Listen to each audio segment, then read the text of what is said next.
Hey mga bros, sa ganda nga ng ginagawa na ito po ni Stephen Holt against SMB ngayong quarterfinal series dahil nga nakaisa sila.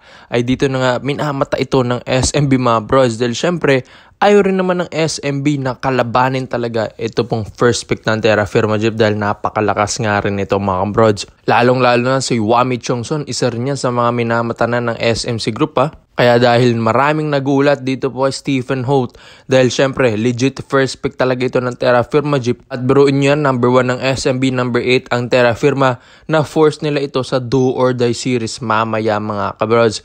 Kaya ito pong si Stephen Holt ay isa ito sa mga talagang paplanuhin na mga kabrods ng SMB dahil alam naman natin halos lahat po ng mga first pick ng Terra Firma Jeep sana napunta mga kabrods, di ba? It's either SMB lang yan or Barangay Nebra San Miguel na pupunta. Kaya ito pong si Holt ay alam naman ng karamihan ng mga fans at sinasabi nga nila wag daw masyadong galingan ni Stephen Holt mga kabrods dahil alam nila na ito ay mapupunta ng SMB or Barangay Nebra San Miguel. Pero ang SMB ay isa nga ito sa mga talagang puntahan ng first pick ng Terra Firma Jeep. Di ba nga ito pong si Stan, galing din ito ng SMB bago ito mag-Barangay Nebra San Miguel din mga kabrods. At 'di ba first pick din ito ng Terra Firma Jeep din dati mga brods or dating Kia. Tapos ito ring si CJ Perez ay dating first pick din ito ng Terra Firma. Nasaan na? SMB na rin mga brods. Kaya alam nila na saan na mapupunta ito pong si Holt dahil ganito siya kagaling, ganito siya kaingay ngayon sa social media dahil alam natin na nakatutok ang mga fans dito po sa bakbakan mamaya ng Terra Firma versus SMB. 4:30 PM ito mga brods. First game nga ito natin sa Ninoy Aquino Stadium mga kabrods. Sabi nga nila, bakit daw nalipat ito sa Ninoy Aquino Stadium knowing na ito pong Terra Firma ay napakaswerte rin ito sa mga Rizal Memorial Stadium mga brods. Pero nalipat ito ni Kume sa Ninoy Aquino, baka nga may something na ito para nga daw matulungan nila ito pong pagpanalo ng SMB dahil alam naman natin na favorite din nila na manalong SMB para nga makausad na sa finals. Pero ang daming mga Pinoy fans na para naman daw magbago ng PBA ay syempre dun sila sa underdog na Terra Firma Jeep. Siguro nga pag nanalong Terra Firma, unti-unti nang papasok ulit yung mga PBA fans, unti-unti nang magkakaroon ng interest ulit yung mga PBA fans na bumalik dito sa atin dahil alam nila na babalanse na ulit ang ating liga na PBA. Kaya siguro mas okay kung makapanalo ang Terra Firma Jeep. Okay rin naman na manalo talagang SMB dahil deserve talaga nila itong mga broads. Number 1 sila, dihamak na talagang yamado sila sa serye na ito. Pero kung Terra Firma Jeep ang mananalo ay talaga magiging history na ito. First semifinal series din ito ng Terra Firma. First win nga nila against SMB rin, di ba mga broads, dito sa ating quarterfinal series at wala namang talagang nag-e-expect na Terra Firma ang mananalo sa first game dahil alam nila na twice to beat advantage ang SMB at uusad na agad ito dahil number 1 pa ang kanilang katapat. So maganda rin ito na nakakapanalo ng Terra Firma Jeep. Maganda rin sa ating liga na ganito na ang mangyayari at yun nga lalakas lalo ang Terra Firma, lalong lalo na nandyan si Stephen Holt. At wag nga lang sana mga bros na ma-i-trade ito ng Terra Firma Jeep dahil alam nila na malakas na rin ang kanilang kupunan.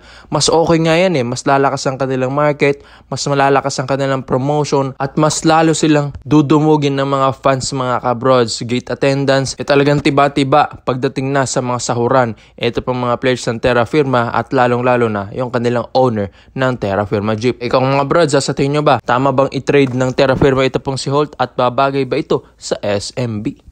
So dito naman po tayo sa kabilang balita naman natin mga kabrods. Ito nga pong si Jetroy Rosario, sabi nga nila ay nakapili na rin ito dahil hindi nga ito matuloy-tuloy sa San Miguel Berman. Yun pala mga kabrods, mas ginugusto rin ito dito po sa Barangay Nebra San Miguel dahil alam naman natin kahit sinong player dito sa PBA ay syempre gusto nilang mapunta sa Ginebra. Mataas ang sahod, okay rin ang mga fans, at yun nga mga brods, syempre ang lakas pa ng kanilang lineup nila, may possible pa na magkampyonato.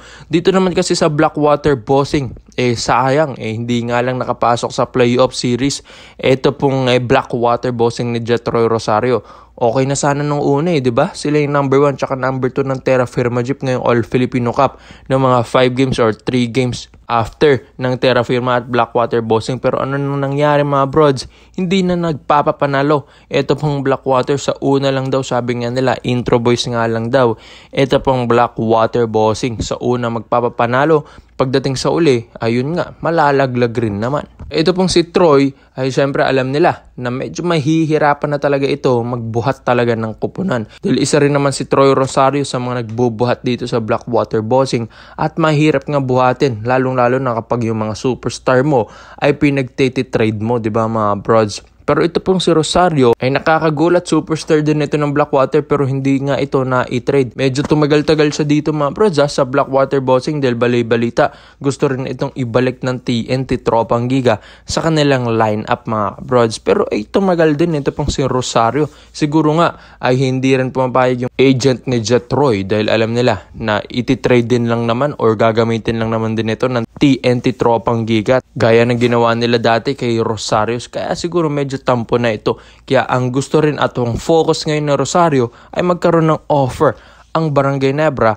or SMB sa kanya, pero mas ginugusto na rin nila ang Barangay Ginebra San Miguel. Pero ang Ginebra, malakas na ito mga bro, with or without Jetroy Rosario. Pero ito nga, kamakailan lang, hindi na nga makakabalik ngayong season. Ito pong si Jamie Malonzo, mapa semis or mapa finals man if ever mang makapasok ang Barangay Ginebra San Miguel. Kaya nga itong si Rosario ay malaking tulong ito sa Ginebra next season mga broads. Lalong-lalo na, may iniinda pa pala ito pong si Jamie Malonzo sa kanyang calf injury mga broads. Medyo mahihirapan talaga ang Ginebra kapag injury prone na ito pong si Malonzo. Buti nga naka-advance sila ngayong quarterfinals at maglalaro sa semis against Meralco Bolts. Siguro nga kung nandyan si Jamie Malonzo hindi sila siguro mahihirapan sa Meralco, pero yun nga, wala si Malonzo, medyo hirap din itong Ginebra, lalong-lalo na nandyan pa si Chris Newsome sa Meralco Bolts. Pero ito pang si Rosario, kung nandyan din sa Ginebra tapos na-injured naman si Malonzo,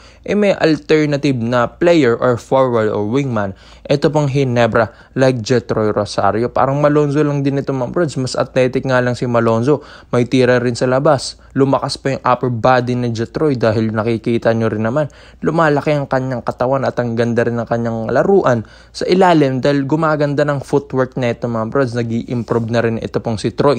Lalong-lalo na yung kanyang 3-point shooting mga broads. Ang kanyang stroke ay gumaganda na rin. Kaya malaking tulong rin ito sa Barangay Ginebra San Miguel mga broads kung tutuusin. Dahil ito pong si Rosario, 6'7" pa. Halos kasing height din niya ito pong si Malonzo. At malaking tulong din ito sa Barangay Ginebra San Miguel next season mga broads. Mapadepensa, maaasahan mo rin ito pong si Troy. Mahaba-haba rin. At magaling din talaga na player at veterano pa ito sa PBA. Kaya kung mga broads, sa tingin nyo ba, Jetroy Rosario, babagay ba ito sa Barangay Ginebra San Miguel under the system of Coach Tim Cone? Kaya komento mo lang ang opinion mo dyan mga brothers at isa-isay natin yan. Yun lang, I'm out.